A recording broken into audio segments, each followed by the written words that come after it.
Hello, welcome back. Hang with us just 1 second while I add Malkie. Malkie, where are you? Meantime, MJ is here to cause trouble. That's right, MJ? Hi. Remember last time when I had the earbuds in because there was noise around and then you tried to eat them? Okay, here's Malkie. She is joining us any minute now. And here we go. 2 seconds. Okay, can you hear me? Hi. Hi, how you doing? Please tell me you can hear me. I can hear you. I'm trying new technology today, and we all know how new technology goes for us, so I'm a little worried. Yes. All right, well, so far so good. There's a little fuzziness for like one syllable, but then it passed. Okay, hopefully that'll be enough. Okay. How are you? I'm good. How are you? Yeah, good. Good is a good word. Good is a good word. Better than it could be. Okay, so before we get too distracted, let's introduce ourselves in case anyone new is watching. Good idea. All right, so hi. I am Havva Mahler. I am a practitioner of Chinese medicine and an expert in classical Chinese astrology, and with me is Malkie Rimon, and I am a kick-ass life coach. Absolutely. And thank you for joining us on Thriving Sucks. Yes, which it does, just for the record, while we're here. And we've got this whole new way to talk about how thriving sucks today that I think is really, really worthwhile. It came to my attention. Do we want to do the small talk portion first, or do we want to just dive in? I think we'll get sucked into it at some point. Yeah. Okay, so I came across a question earlier today on Facebook in a group that I'm in, which was basically boiled down. I have been working on myself, and why can't I see any growth? I've been at it for like over a month now, right? Which is a decent amount of time. It is, to see some change, and they're not seeing any change. So that leads us to today's topic, which is Yes. why can't you always tell, or sometimes ever tell, when you've grown? Which is part of why thriving really sucks, because you can't tell. That's a good point. That is one of the many, many problems, I think. One of the many exciting opportunities when you're thriving is dealing with the whole lack of feedback. So I guess what that immediately throws me into is I am an acupuncturist. I treat people who have all sorts of health problems. A lot of people come to me who either don't have an answer from the doctor of what exactly is supposed to be wrong with them, or who have been to 17 different doctors and none of them have been able to help. And then they come to me and I give them my best guess as to whether I can help them or not, and my best guess as to how long it's going to take. And then I do my best to help them. And at some point last year when I was really down, because it was like COVID, and my mom had died last year, but like that time of year came around again, and I was sick, and just like everything in life sucked. And I was like, I just want to go to a job where someone will tell me whether I did the right thing or not. I want to go into something with math, where I can put it in the computer and you can see if it works. And you don't have to wait 8 weeks to see if your treatment protocol is actually making a difference. I'm basically sure that all you've got in that kind of a thing is like, plumbing, electricity, immediate feedback. You either did it right or there's a flood. I don't know, because I've had enough electricians come and say, yeah, it's all fixed and everything looks good, and then the next day the house collapses again. So even then, that might be because personally, my apartment's electrical systems, I think I've mentioned this on the podcast before, have been fired by, blindfolded monkeys on drugs. So, or at least that's what every electrician since who's come to and needed to do something to my apartment has said, or some variation thereof. Okay, so you should update your smoke detector is really good advice for, Yeah. All right, so, why can't we always tell when we're growing? Yeah, it's a problem. Or ever tell. Hold on. Excuse me. Oh, this is awful. Okay. Very embarrassing for some reason. Okay.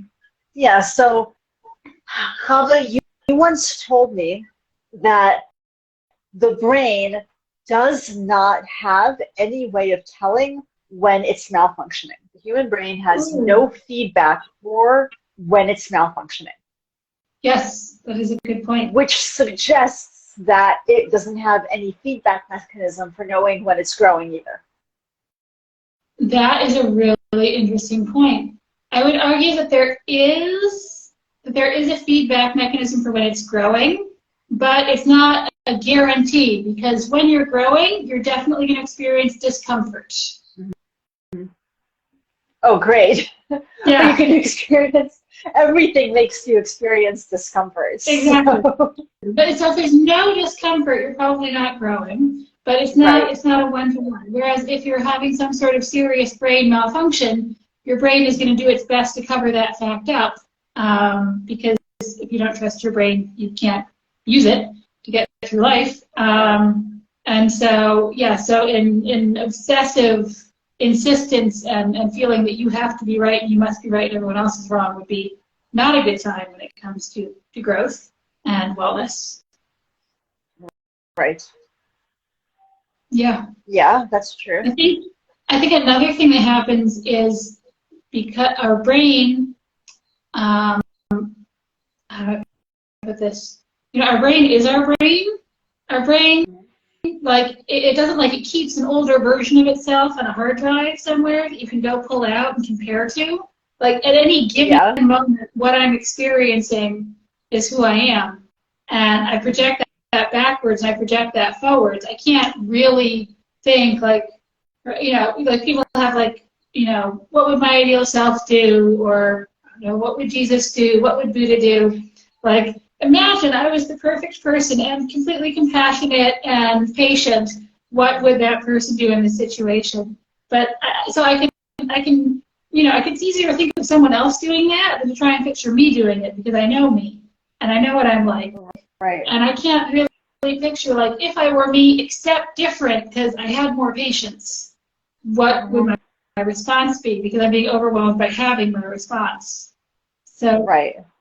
since we On can't the one hand. On compare, the other hand, if you suddenly developed, if you worked on your patience and you really, really made an effort, and 6 months into really like pausing when something like gets you going, you know, between stimulus and response, that marvelous Viktor Frankl quote that between stimulus and response lies the moment of choice, right? So let's say you worked on that and you made that marginally bigger until when something triggered you, you'd be able to take a step back and say, I've been triggered and I need some time to deal with my trigger, and then, right, so patience essentially. So you've worked on your patience. The trouble is that after 6 months, you can't tell that you've done it. You just have more exactly. patience, but you can't tell that you're different. Exactly. Well, you can't tell, you can't really conceptualize. Like, I can put the words together, but I don't really understand that once upon a time I didn't know how to read. Mm-hmm. Right? I can't really Oh, I remember picture. Bernard. Okay. Yeah, maybe I think you learned to read a little later than I did, but I learned to read later than you did, and also I learned the letters of one alphabet, right. and then needed to learn letters of a different alphabet. So that was more than a little confusing. Yeah. I also very much remember looking at a poster with the alphabet on it and understanding that there's meaning here. I think this is actually really relevant somehow. There's meaning that I cannot access. The people around me understand that there's meaning. I do not understand what the meaning is, but there is meaning. Yeah. Right. It's, I thought sometimes my cat will come along and stare intently at my book or my phone or my computer, and yeah, clearly, like, you're getting something out of this. Not so Right. yeah. Which is fun, you know, the thought that other people are getting meaning out of something that you're looking at. You know they are. Absolutely. Absolutely. Well, it's kind of like the experience, I think, of being, I've had it happen at the synagogue and at a concert and definitely at a sports game, of, like, there are people around me who are getting way more out of this experience than I am. me watching American football. I was taken along to what I was assured was a very exciting soccer game. Okay, soccer I was raised on, right? Like my dad was super into it. When we could get the World Cup, we watched it. American football, I grew up in the United States, so I got baseball, basketball, absolutely. And then football, it's just like this game is super complicated. And it's got its own vocabulary and equipment and vocabulary, and there's all sorts of words that it was a lot, and I never got it. I mean, I understand that one team wins at the end, and that they throw an oval-shaped ball, and then you're supposed to get it to the other team's side. I mean, it's basically that like is soccer as far as I'm concerned. right. That is the sum total of my knowledge of American. Also, something about 10 yards. Every 10 yards is meaningful somehow. There we go. Sum total of my knowledge of American football. And notice me calling it American football. That's because I've been living abroad for the past 500 years. So. Yep. The soccer and American football is how you can tell someone who interacts with both types of English. Yeah. You want to make it clear what you're talking about at any given moment? Yeah. Yes, exactly. Yeah. From multiple cultures and multiple varieties of English. Okay, so back to it, which is that we develop, and we worked hard to develop, and we were uncomfortable developing, and next thing we know, we have no idea that we've made any change. We've always been this level of patience, we've always had this level of clarity, we've always had this level of emotional maturity. We have it, but we believe it. So how do we know? So that what feedback loops can we create when our brain won't do it for us? All right, so one of the things that works best with my patients when they're like, I've been coming to see you for 5 weeks and I don't know if my arm is better or not, is if you get someone who lives with them in the room to ask if they've been complaining more or less. Because a lot of times people will be like, they're in pain, they were in pain, they're still in pain, they don't want to be in pain. But the wife or husband or roommate can be like, you spend about half as long whining every morning when you get out of bed. That relies on the people around you paying attention. It relies on the people around you being okay with you changing, which is not always true. Very that takes a lot of reliance on, but yes, so we need some, so in terms of an external feedback, there are other people around you would be what you would want. But and if you don't have anyone around you who can give you reasonably, I'm not even going to say objective, reasonably like clear-sighted but on your side feedback, then that might be the time to get a life coach or something. I mean, if there's no one around you, then people need people. Go out and get someone. Yeah. So this is true. Step one is find somebody who is clear-sighted and on your side. Yes. Josh and Ryan, the minimalists, they have this saying is that you can't change the people around you, but you can change the people who are around you. Right.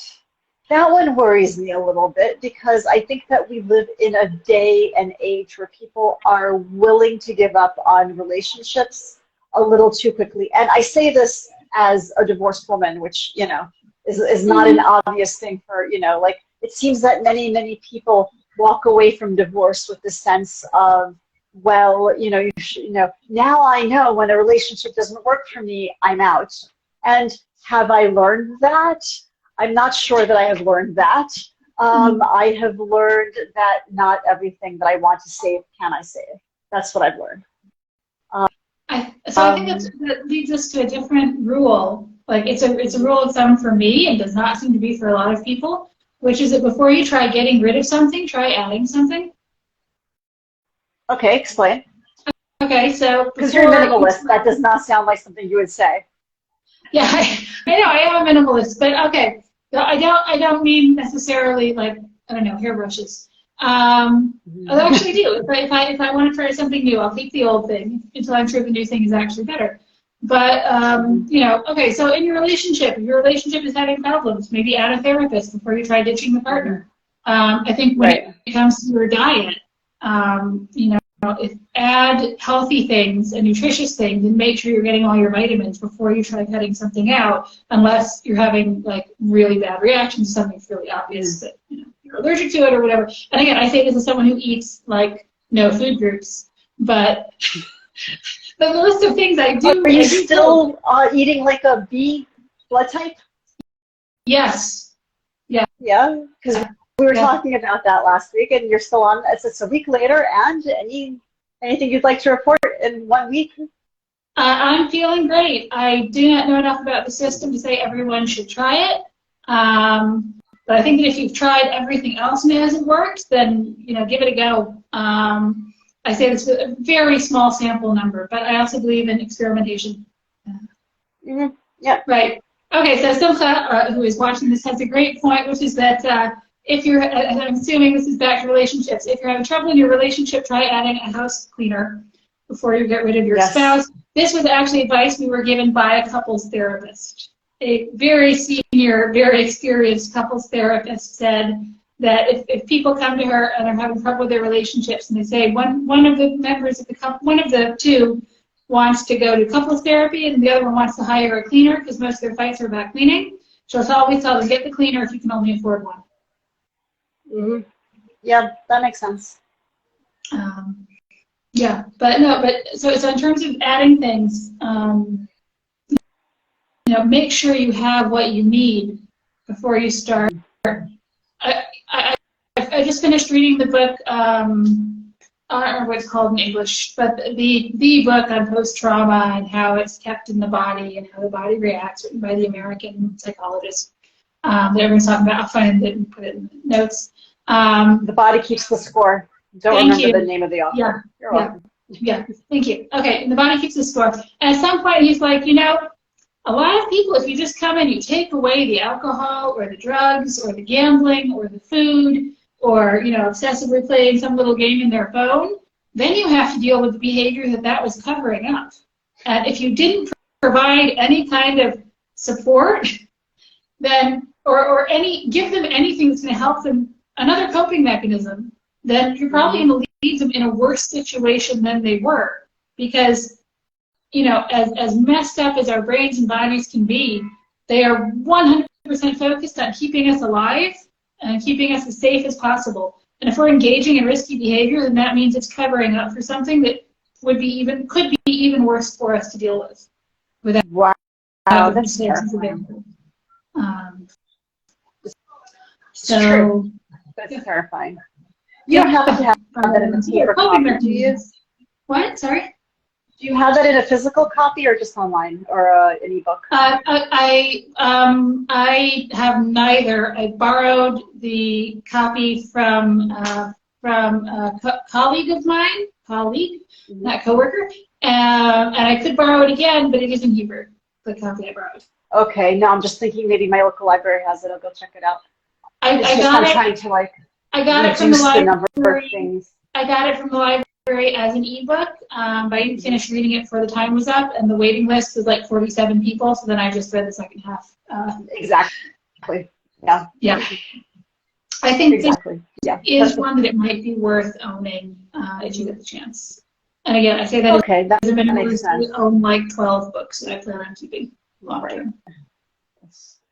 I am not a minimalist, this is well known, but the kids just went through the children's games, the games closet, and I'm having minor heart attacks. Like, you're getting rid of this, but this game is when we played when you were 7 years old. I was like, oh wait, hold on.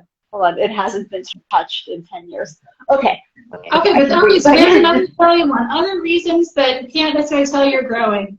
Say you're cleaning your living room.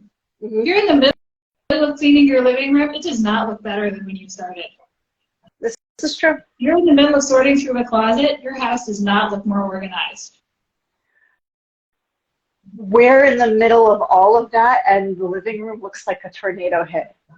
So if you're in the middle of getting your life sorted out, then it's going to look like a tornado hit. Yeah, that's true. Including like the door of the closet that's being sanded smack in the middle of the living room floor. We have nowhere else to do it. I live in a 130 square meter apartment. this is where this stuff happens. Yep. My daughter's doing it. I've been wanting to get on this project forever, and she's like, we're doing it now. Thank God. When my son comes home from reserves, he's going to like hopefully come home to this whole other apartment. Oh, in addition, my daughter looked at, oh wow, my mother gave me these pieces of furniture years ago. And I will tie this into what we're talking about somehow. And actually I see how.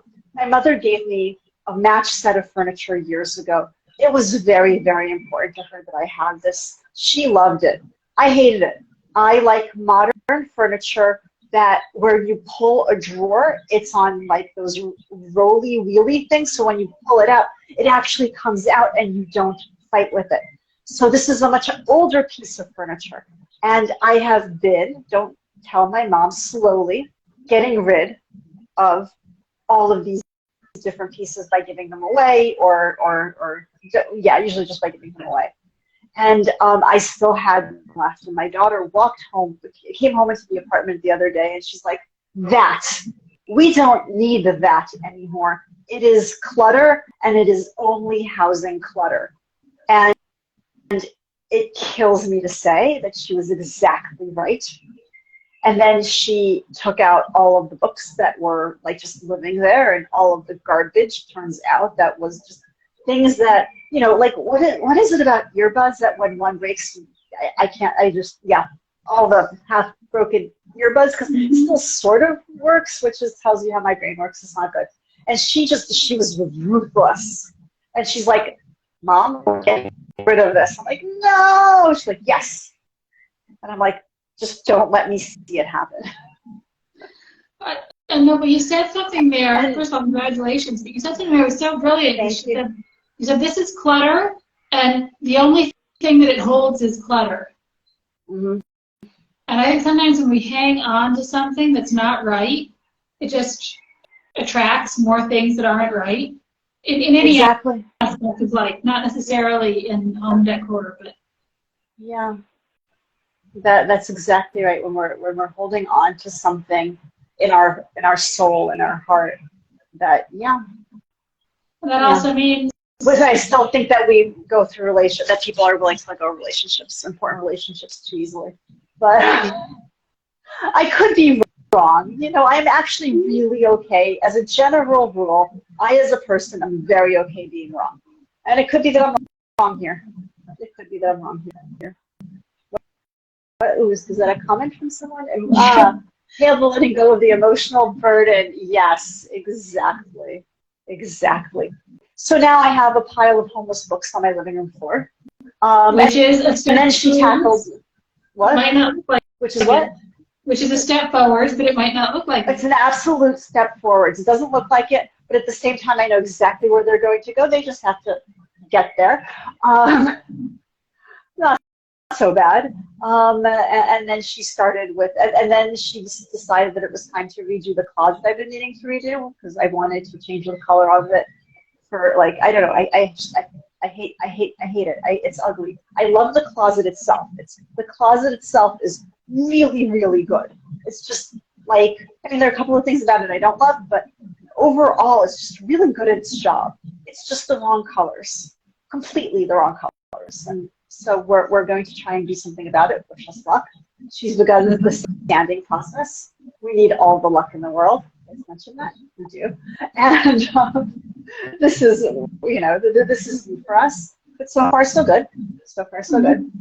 And yeah, so what that meant is that that's where we keep all the games. So my youngest daughter went through and ruthlessly, she is ruthless, just took out all the games that she does not remember playing, or she doesn't remember playing, and it's just, she's not, you know, she's the youngest, she knows what's not happening, and all of these games are not happening, including the one where we have it, but it's in German and all the instructions are in German. So, yeah. So great job getting rid of that. But, okay, hang on. But okay, so coming back around to our original thing. Right. So say someone walks into your apartment now. Are there any signs there that this is a work in progress? and not how you live? No. I mean, maybe a little. There's a door on the floor on top of newspapers. There's like a cabinet door on the floor on top of newspapers. And generally speaking, this is new. There are boxes filled with toys. I mean, if I walked in on someone, you know, I don't like to jump to many conclusions, but yes, if I walk into someone else's home, I'd say, ooh, construction, huh? Mm-hmm.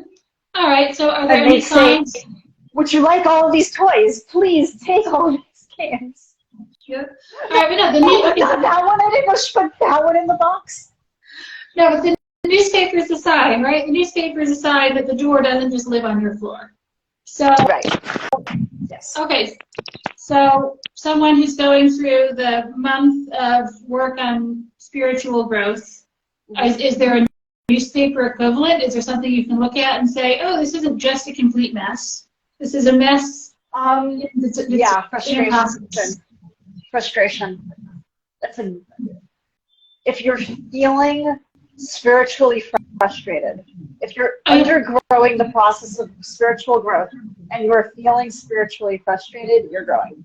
I think even asking the question, maybe just like, I mean, if you're not, someone who's asking the question, I'm worried that I haven't grown enough, is engaged in some sort of process. Right. Although I don't remember the question being enough. I remember the question being at all. Okay. Still asking the question. Right. Another person suggested that maybe they were trying to get out of the process something that the process is not meant to do. Right? That, you know, when you're engaged in this sort of spiritual growth, then maybe the places where you're looking, like you may be growing over here while you want to grow over there. Right? So this is a process that involves, like this particular process involves coming out every day. That's it. Right? Mm-hmm. So there's something to you. All you have to do is show up. Right? And this is hard. Just showing up is the hardest part. And showing up consistently is even harder. Yeah, and also awareness. Like you have to be, you're, if nothing else, you're training your focus, your awareness, and your ability to keep track of things, or to put systems in place to help you keep track of something. Mm-hmm. Yeah. Yeah, no, about that. You said something, something that triggered a thought, but now I guess it's gone. It'll come back at some point. Right. So there's another way. So we're looking at ways to tell that you've grown. Another one is keep a journal. Keep a journal. Tell the journal what you think today and what you believe today and the things that you absolutely believe are true today. Right? Oh, okay. So that's something I thought of earlier. And if you're one of those people like me who literally never goes back to read what you've written ever, and generally throws out the book once it gets full because you know you're never going to go back and read it, try and write down either things that you have that you didn't used to have or things that you've let go of recently. You give yourself that kind of snapshot. Mm-hmm. That's interesting. That's a very, yes, that is a bit of, yeah.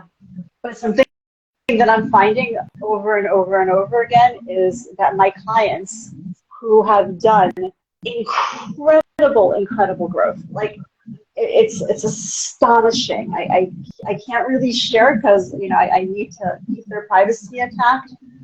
Astonishing degrees of growth. They have no idea. Honestly, as their coach, it's a little bit frustrating because I'm like, you can't see how amazingly, this is where you were, this is where you are, you're this, like fundamentally in a lot of ways with personality, they are still who they are. They are still, the personality is still entirely there. They're just so much better at it. Amazing. And they can't tell.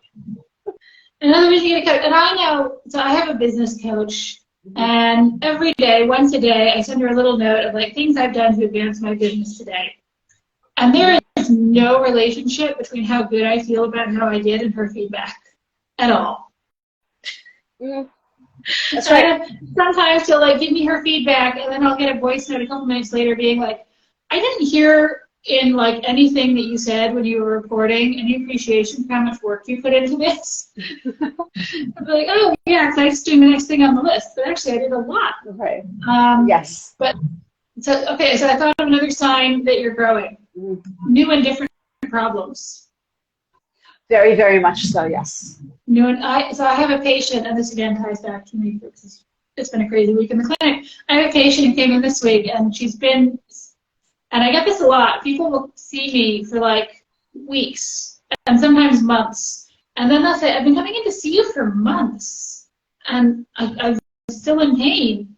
And I'll be like, and because I do go over my client notes, I will take out their file and be like, well, when you came in, you started seeing me because of an inflammation in your knee. And once the inflammation in your knee was better, you wanted to get back into running, and you wanted to do like maintenance work to help you with your running. And then you did the marathon, and then you pulled your back right after the marathon. We worked on your back, and then you got into CrossFit. And it's like, yes, you've been having these months, you've been about the same level of pain, but you're doing totally different things now than you were before. You're just not letting yourself rest and recover before starting something new. Or that's right. I had a woman who came in for 10 sessions with her neck. This was the last session. Her neck's great. And she's like, oh, I just wish any doctor ever would be able to help me with my chronic allergies. And I was like, well, you could have mentioned that a bit earlier, but if you want to keep coming in, schedule you for next week and start working on your allergies. And I have people who are like serial patients. Like they come in for one thing, and then they go, oh, you're finally able to help me with that. No one else has. So maybe you can help me with this other thing I never mentioned as a problem. And sometimes I feel depressed because I'll see like this is their 40th treatment, and then I go, oh, no. But we're treating a totally different level of problem now. Yes. I keep notes as a life coach. I'm very, very careful about the notes that I keep because they can't say too much. It's an interesting balance. See, my handwriting saves any privacy concerns. There is that does help. I still need to be able to read it afterward, and often it's like I hold it sideways and through the mirror. Yeah, but which I have a great story for you afterward. But it's really, really interesting because I will sit, before I see a client, sometimes I'll sit and I'll go through their history and I'm going to go, wow, oh my goodness, that was a turning point. That was a turning point. That session, I don't see what that session was, how that session was different from all the previous sessions.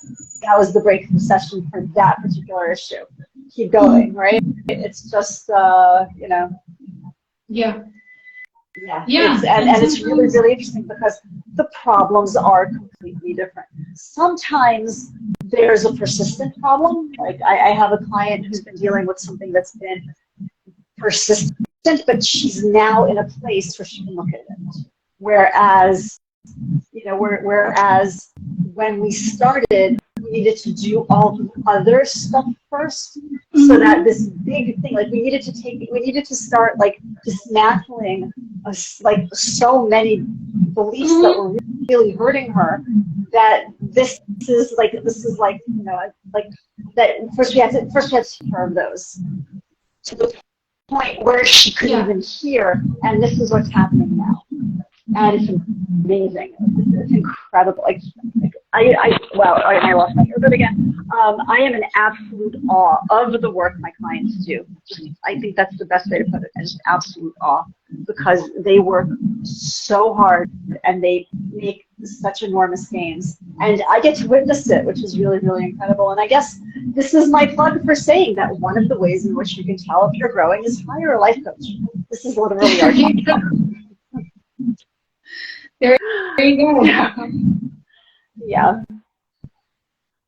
So there are, so there are mechanisms to be able to tell that you're growing. There are. Yeah, all right. But you might need to add. Yeah. Go ahead. You're Let's saying? try some sort of summary. Let's try some sort of summary. So we had outside feedback, new and different problems, right? Frustration. Oh yeah, spiritual growth, spiritual frustration is absolutely a clear sign of growth. It's incredible. Discomfort. I had one and I lost it. The fact that you've been asking the questions. Yes, that's a feedback mechanism. Journal and see where you were compared to where you are. And look for everything being covered with newspapers and wrapped in moving boxes. At least metaphorically, yes. Exactly. Yes. Okay. All right. So I think that this is another one in that you know, a good one too. I like this one. Okay, so we meet again next week. Thank you for joining us. See you next week. Absolutely. In the meantime, fantastic. And thank you so much for joining us on Thriving Sucks. And yeah, should we plug the YouTube thing in one more time? Like we should probably do more with watched all the way to the end, then you'll probably like our YouTube channel. It looks like Malkie has frozen. So if you watch this all the way to the end, you'll probably like our YouTube channel, which is Thriving Sucks YouTube. And soon all of our backlog of videos will be up there. Yes. And pop by there, subscribe, so that because the more subscribers we have, then we'll be able to move this over to there, which would be great, I think. Because then you could watch it at your speed. Yes, fast forward, rewind, which you can do anyway on YouTube. But what did she say again? Back. What did she say again? Back. Oh, okay, but real quick before we go, one more reason why it's hard to tell if you're growing. Okay, this is Stacy. You remember Stacy? Stacy Bowman? So she had this thing where it doesn't matter where you are in life. It doesn't matter if you're a millionaire, which I think she is at this point, or where you are in your life and your business. 50% of everything is going to be below average, and it's going to feel like it sucks. Yes. That's true. Because your average might move, but 50% of your life is still going to be below average. It's an interesting point. That's true. It's a matter of perspective. Yep. Yeah. All right. Well, see you next week. Okay. Thank you next so much. week. Okay. Bye.